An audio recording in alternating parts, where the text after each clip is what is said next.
One of the questions I get asked on a regular basis is how is it that I can be good all week and then get on the scales at the end of the week and I have not shifted a pound? And this is something I hear a lot from women in midlife, from menopause and perimenopause, because weighing weekly actually is really, really unsupportive to your long term progress. It is like Weighing weekly is like putting money in a bank account or a savings account and expecting to check it the following week and it's doubled in value. And that just is exactly the same with weight management. Because when you put money into a bank account or a savings account, if you put money in every week or every month, a small amount consistently, you don't notice it going in, but it builds up over long term. And as a result, you have a big lump sum.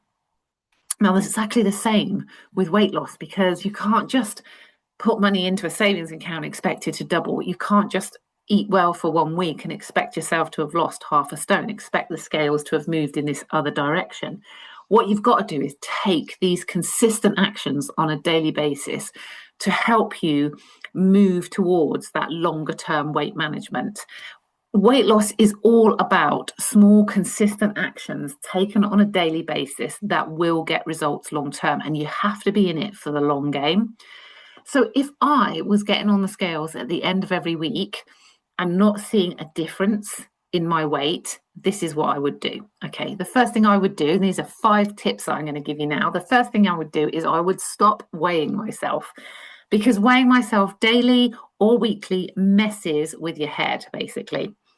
It doesn't give you a full representation of what's going on in your body at any one time, because every time your hormones shift, so your weight will change. You might hold on to a bit of water, you might shed a bit of water. So one day it might look like you've lost a couple of pounds. The next day it might look like those pounds have gone back on again and you've done nothing different. So stop weighing yourself on a daily basis. In fact, stop weighing yourself full stop. Go with how your clothes feel. That is what I would suggest. It's a much better way of kind of keeping tabs of what's happening as far as your weight is concerned. I would also stop calorie counting, because not all calories are created equal. Some calories will use a lot more energy to be burned in the body for the body to access the nutrients. And some calories will release glucose very quickly into your bloodstream and be utilized very quickly, but leave residual energy basically that you can't use. And so the body stores it as fat. Not all calories are created equal. So stop calorie counting, because you could have 200 calories from a Mars bar and 200 calories from a bowl of soup. And those calories would have completely different responses in the body. So you need to focus on nutrients and filling your plate full of colors. And if you need a snack, then stop having the healthy snack bar and have something like pepper and hummus or an apple with some slices of cheese. Stop spending money on things that are calorie controlled, because the calorie controlled things will almost certainly be too high in sugar or sweeteners. They will cause insulin to rise, and that will result in fat storing. So stop counting calories and focus on how many nutrients, how many colors you've got on your plate. My third tip would also be, I would focus on how food is making me feel. I need my food to get me from one meal to the next, because if I've got food that is nourishing my body and keeping me full from one meal to the next, it means my insulin levels are coming low. And when insulin is low, I will become a much more effective fat burner. If insulin is high, I will store glucose energy as fat, basically. So let's stop focusing on calorie counting and weighing ourselves and start focusing on, how does food make me feel on a day-to-day basis? Is it getting me from one meal to the next, or am I hungry within 2.5 hours? Because if I'm hungry within 2.5 hours, the food I'm eating has spiked my blood sugars and they've crashed, and then I can't control my choices. If the food I'm eating is keeping my blood sugars balanced, I'm not even thinking about food from one meal to the next. I'm staying completely sated. I feel full and I don't need to think about food.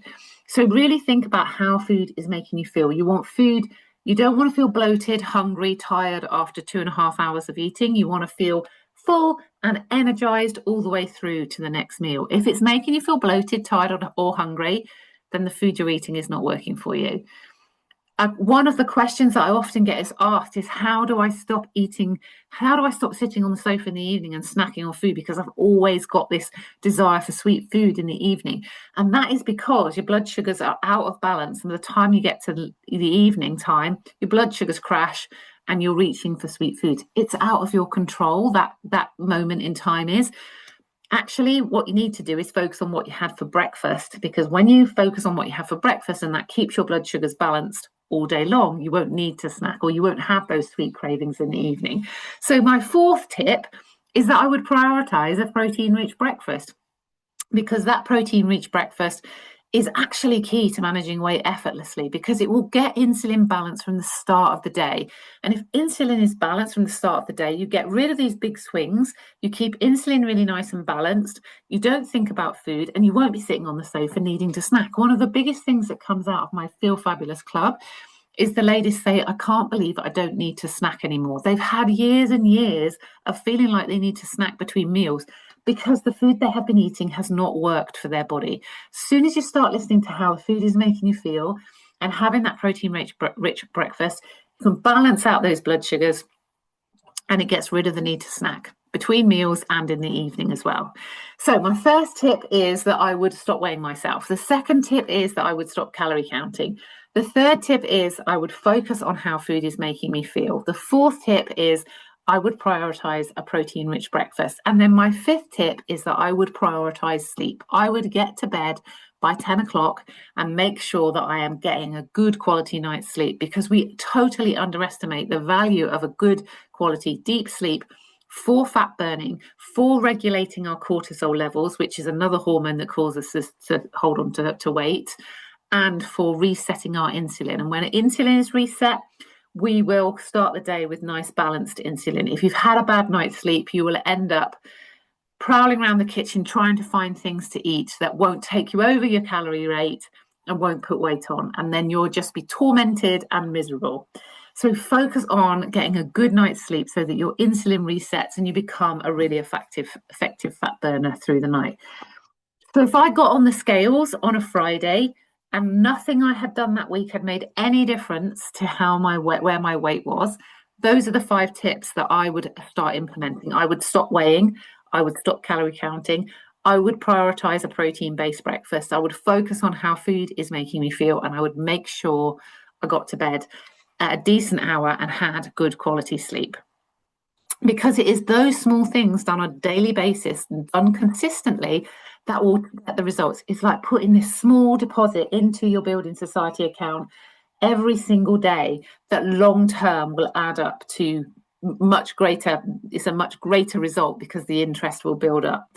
So you will see the weight loss happen over a longer period of time. There's no quick fix. You've got to be sustainable, but don't make it overwhelming. It's the small things done consistently that get a result because they are easy to maintain. Don't try and do something that is going to have you falling off the plan within 2 weeks, basically. It might take that little bit longer, but it's going to be worth it in the long term. So if you are watching this before the 21st of May, 2026, I have a free masterclass on the 21st of May at 7 o'clock. How to go from fed up to fabulous in 3 easy steps. I will put the link in the show notes and come and join me, and I'm going to share some more of those tips that are going to help you to understand how you can avoid weighing but still manage your weight effectively and find your clothes fitting so much more comfortably. I would love to see you there. Take care, and I'll speak to you soon. Bye-bye.